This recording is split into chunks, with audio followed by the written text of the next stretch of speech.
both Chassan and Kala before they were Chassan and Kala when they were back in university, when I was with them. You have to know that they're both incredible people. I'm sure you guys know, and sure you guys know Michelle.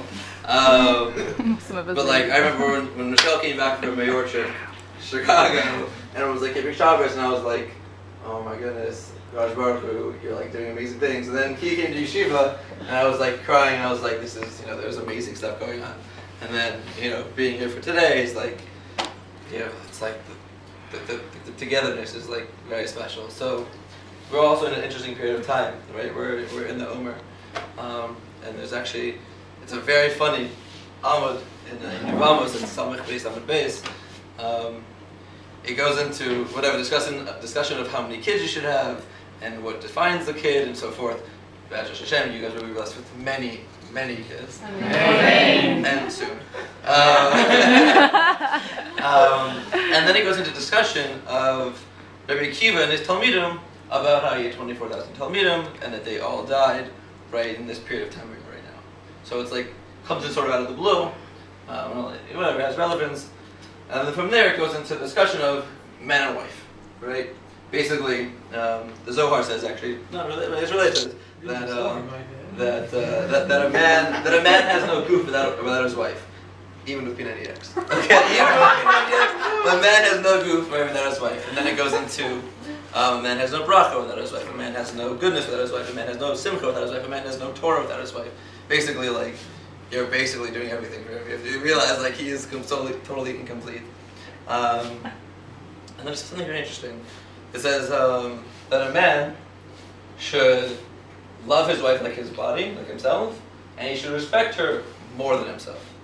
Right? So, first off, this is in like the whole stage of Rabbi Akiva. Rabbi Akiva was famous for, it's in the Yerushalmi, it's in Yoma, it's him discussion with Ben Azai. Rabbi Ben Azai says the greatest thing in the world is that you should recognize that everybody was Tzilam Elokim, everybody has a little bit of Kedusha in them, right, a little bit of God. Whereas Rabbi Akiva says, no, the Iker part of Torah, right, is that we should love your neighbor as yourself, right? And the sad part is that Rabbi Akiva's telling them themselves were the ones who were unable to do so. Right? That's like the I don't know if it's irony, but it's like the tragedy, I guess, of it all. So in that same discussion, right, it says, okay, well the man should love his wife as himself. That's obvious. Like, he should love everybody as himself, like, clearly his wife.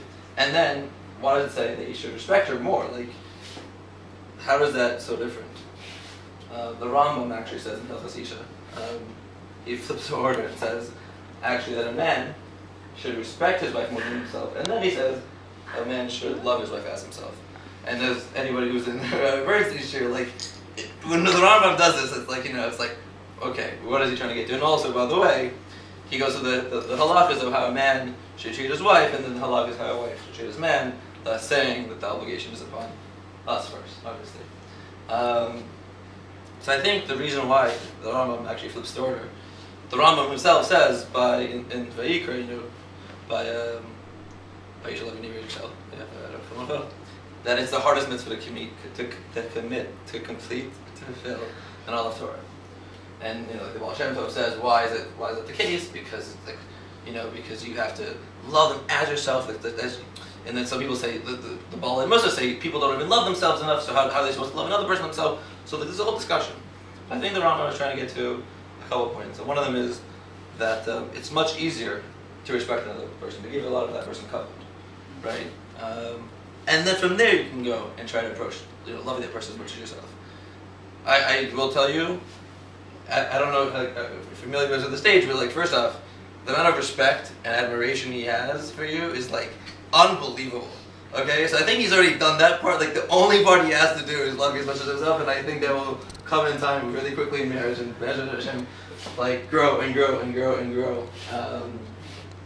But I think there's a lot of specialness to this, because your engagements are right during this time of the Sfir's Omer, right? Where we are supposed to feel complete like Cherus, like, right? We're supposed to Cherus, so I would say, like, it was a match of 6:14, basically 6:13, right? The Ten Commandments, right? The engravings, right? We say this, and he's completely incomplete. He's might be half the tablets, right? Like, tablets were 6 by 3 by 6 by 3 by 6 by 6 by 3, right? And they were like a half, like almost a cube. But when they filled with the other set, they were 6 by 6 by 6, right? That's when they became complete.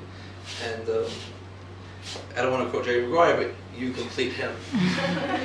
And I just.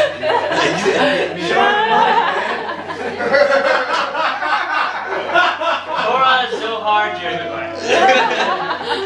I just think we're so fortunate to be able to be here, and I wish you guys, many, many, many, many years of bracha and simcha and ava and everything else you guys can get, and you make this time of Omer like a time that you show people that you could love another person as much as yourself.